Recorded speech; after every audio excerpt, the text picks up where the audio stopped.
there. Something quite frankly mentioned on this show months ago. People who believe that Donald Trump may serve the Republican Party with something more than winning the presidency. Instead, they believe he will force the party to change right now or face decades of limping home in second place because at one time their leaders didn't have a spine. This is where we begin the midweek version of the political animal. Mere mortals fear to tread. We don't have mere mortals as guests.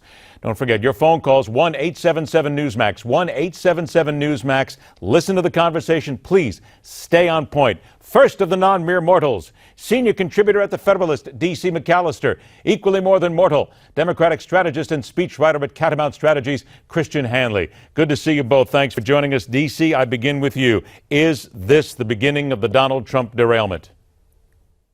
No, I hope not, because we really want to defeat Hillary. I mean, this would be ridiculous just on this one issue to completely abandon the man. I mean, we need to hold him to account and tell him that, we don't agree with him, but we still need to back our nominee because the alternative is unthinkable. We do not want Hillary Clinton to be in the office and continue Barack Obama's policies for another 8 years. It's just something we can't have happen, and we need to move past this and rally around our nominee, just like the Democrats do with their own.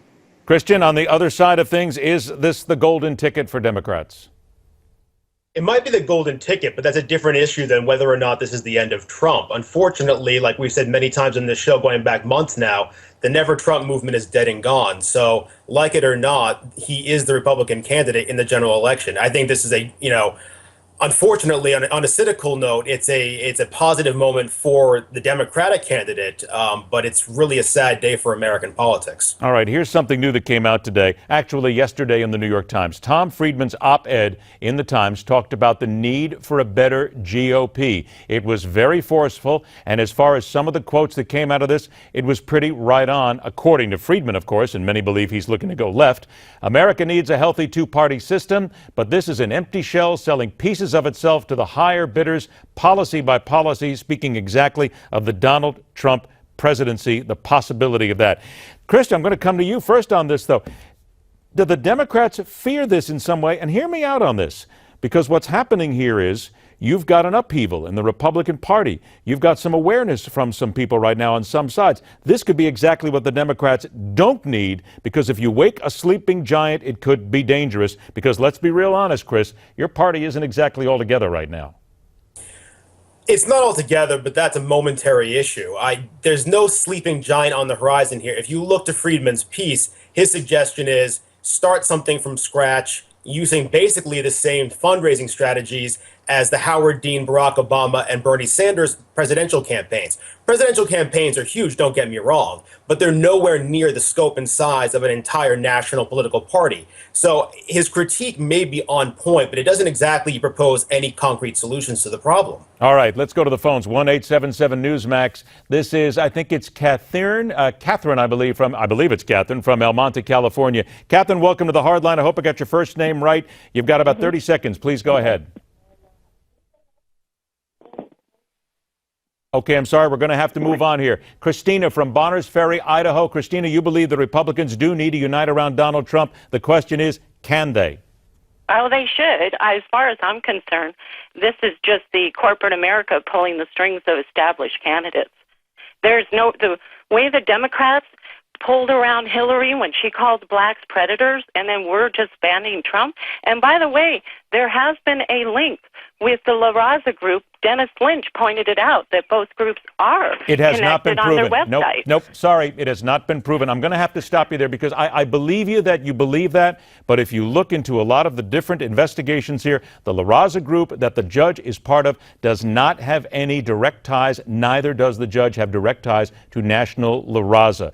That's a fact. I appreciate your call, though. We'll definitely get into it again. Let's deal with this here, if you will, for just a moment, D.C. This whole issue about the judge here, there are people saying that, look, Donald Trump has got a right to question whether or not this judge could be biased against him. Certainly, he may have been wrong in bringing up the fact that he's Mexican. He's not. He's American. But what about those people who say that you have a right to at least question if that is a possibility? Well, I think when you're running for the office of the presidency, you need to be careful with what you say. And this was not the right time or the right case to bring up this kind of issue. This is a personal lawsuit with Donald Trump. It doesn't have to do with public policy. It doesn't have to do with his role as the presidency. So he really brought something into this from his personal sphere that he didn't need to do. Now, that does not mean that the left doesn't play racial politics and that we're not all frustrated with that.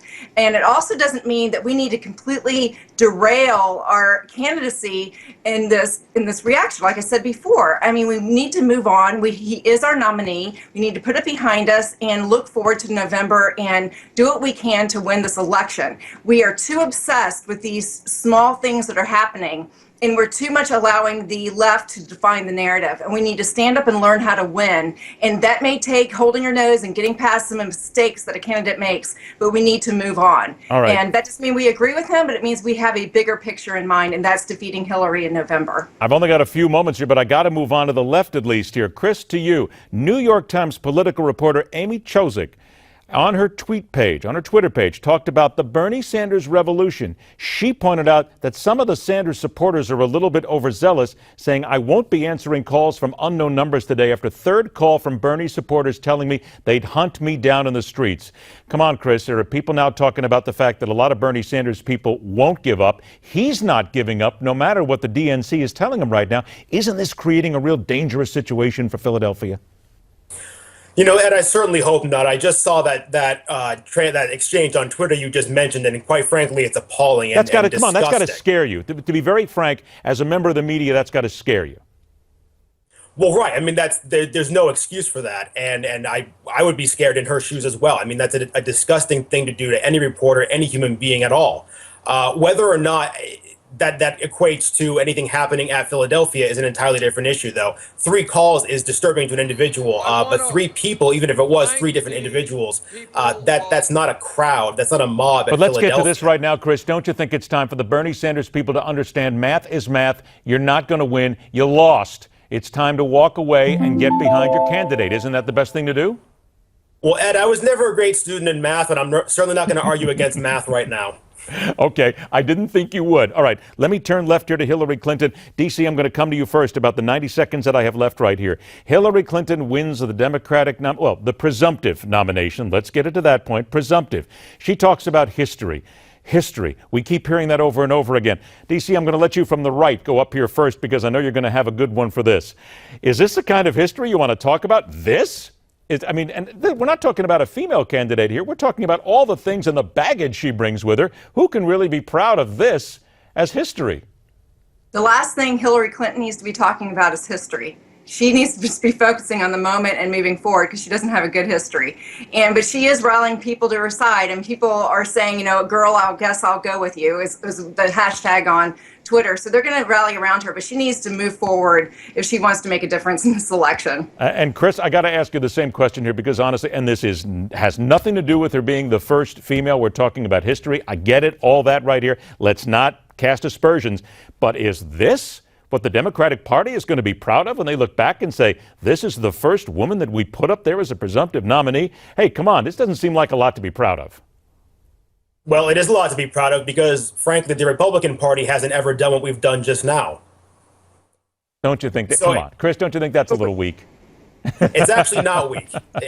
This is the party that has elected the first ever African American president to the White House twice. I might add. As vice president. You had a woman vice president before you did. What about all the baggage, though? What about Sarah Palin?